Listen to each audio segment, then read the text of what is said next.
अब खर्च कटौती प्रस्तावका प्रस्तावक माननीय सदस्य डाक्टर अमरेश कुमार सिंहलाई आफ्नो खर्च कटौतीको प्रस्ताव प्रस्तुत गर्दै आजको लागि निर्धारित विनियोजन शीर्षकहरू माथिको छलफलमा समेत भाग लिन समय दिन्छु। समय 7 मिनेट।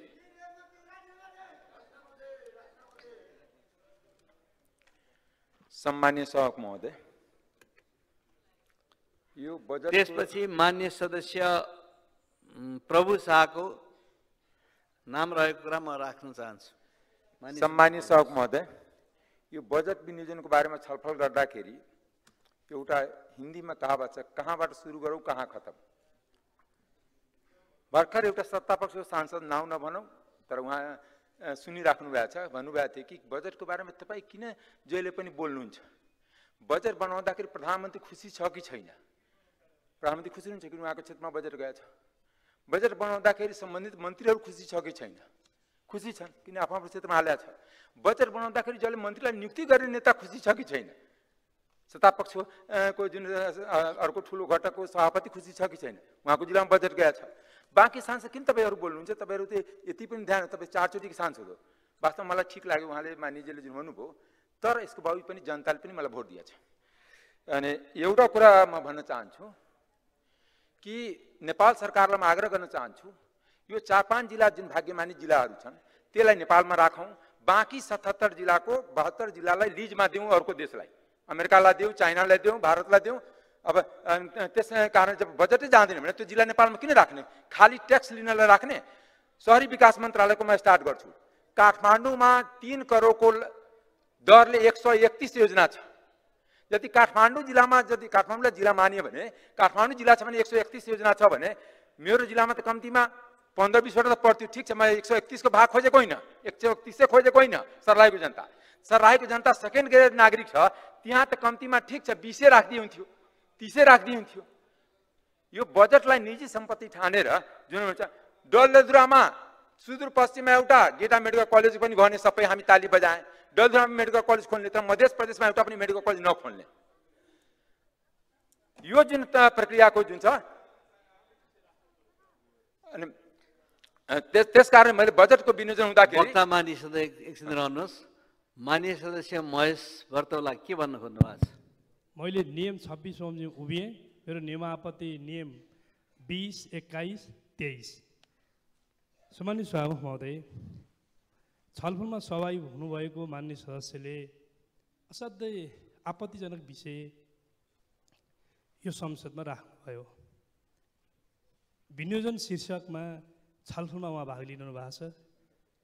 देशलाई काहीँ कतै अर्को देशमा, अमेरिका लगायत देशमा गाभिदिउँ भनेर संसदको रोस्टमबाट यस्तो आपत्तिजनक, यो त देश गाभिदिने भएन, हैन लिजमा दिनु भनेको छु। जब तपाईले त्यहाँ बजेट राख्नु त तपाई किन त्यो देशमा अभिव्यक्ति राष्ट्रघाती अभिव्यक्ति हो, यो देशकै अभिव्यक्ति हो। यसको गम्भीरताका साथ प्रधानमन्त्रीले मन्त्रीले आफ्नो जिल्लामा राख्छ भने यो कारबाहीको विषय हो। सरलाईमा बजेट किन माननीय सदस्य नियमापत्तिको मात्र विषय होइन, यो कारबाहीको विषय हो। मैले समय दिएको छैन। मैले माननीय सदस्यलाई सम्मानित सभामुख महोदय, म फेरि पनि आग्रह गर्न चाहन्छु, यो रेकर्डबाट हटाउने मात्रै कुरा होइन, यो मुलुकको स्वाभिमानको विरुद्धमा, सार्वभौमिकताको विरुद्धमा, राष्ट्रिय अखण्डताको विरुद्धमा एउटा सांसदले यो संसदको रोस्टरबाट उभिएर यस्तो अभिव्यक्ति दिने कुरालाई कारबाहीको विषय बनाइनुपर्छ। उहाँलाई थप बोल्ने दिने कुरामा पनि संसदबाट सचेत गराइनुपर्छ, कारबाहीको विषय बनाइनुपर्छ, यो माग गर्न चाहन्छु। उहाँको अभिव्यक्ति विगतमा पनि राम्रो छैन। समानुपातिक सांसदहरूलाई गाली गलौज गर्ने गरिरहनु भएको छ। कारबाहीको विषय बनाइयोस् अविलम्ब। सामान्य सभामुख महोदय, उहाँलाई यसभन्दा अगाडि बढ्न दिनु हुँदैन। उहाँको अभिव्यक्ति बेठिक छ। राष्ट्रघाती अभिव्यक्तिलाई हामी सुनेर बस्न सक्दैनौँ। सामान्य सभामुख महोदय, कारबाहीको विषय बनाइयोस्, रुलिङ होस्, उहाँको विषय हटाइयोस्, कारबाहीको विषय बनाइयोस्। धन्यवाद।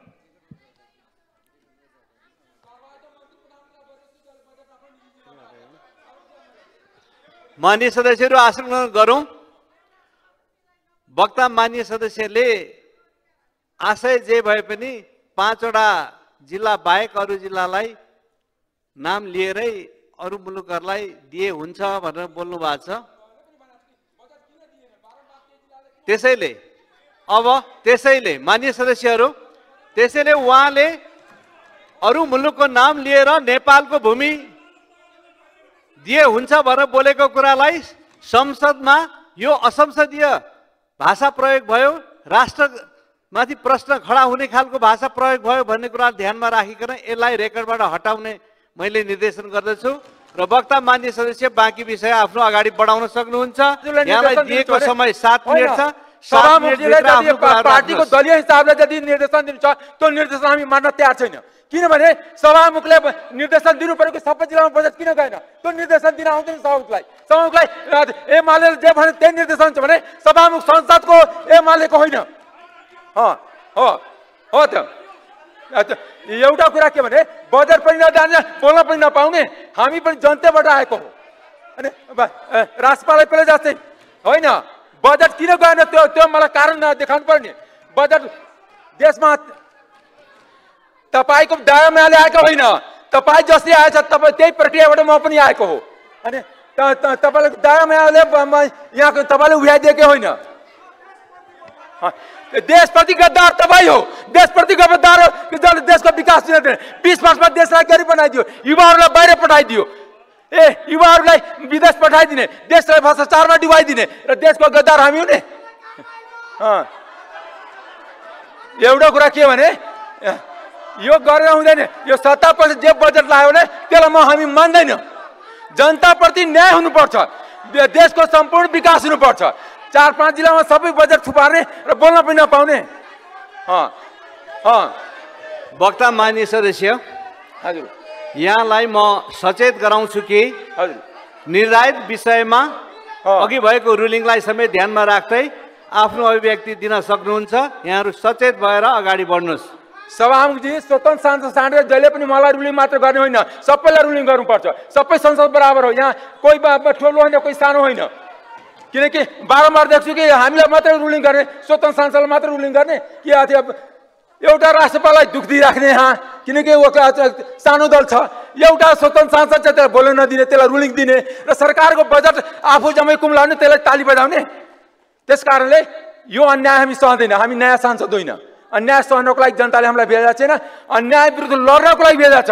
चाहे त्यो आर्थिक असमानता होस्, चाहे जातीय असमानता होस्, चाहे लैङ्गिक असमानता होस्, त्यसको लागि बोल्न यहाँ आएको छु। होइन हामी त गुच्चा खेल्न आएको हो। एउटा कुरा के भने मान्य सदस्य तपाईँ निर्धारित विषयमा बोल्नुहुन्न भने तपाईँ डाइस छाडेर तल जानुहोस्। निर्धारित विषय नबोलेपछि तपाईँ डाइस छाडेर तल जानुहोस्। यहाँ निर्धारित विषयमा बोल्नुपर्छ, नियम बोल्नुपर्छ। तपाईँ तल जान सक्नुहुन्छ।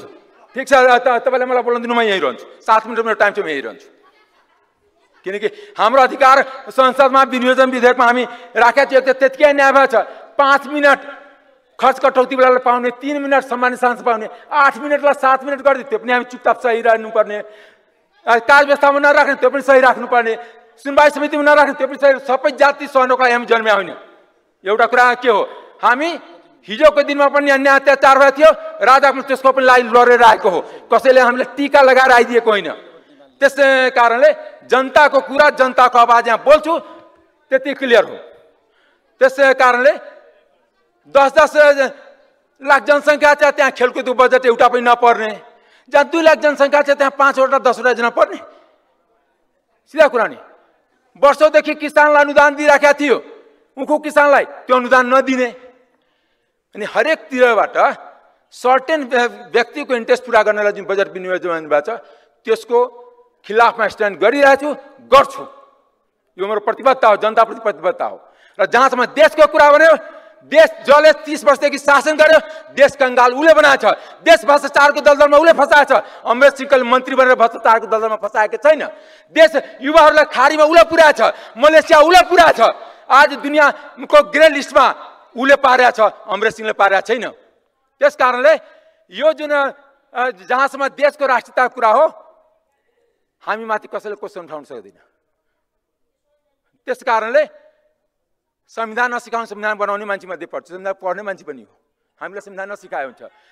संविधान बनाउने मान्छे मध्ये हो, पढ्ने मान्छे मध्ये हो। हामी नपढेर त्यतिकै संविधान बनाएको होइन।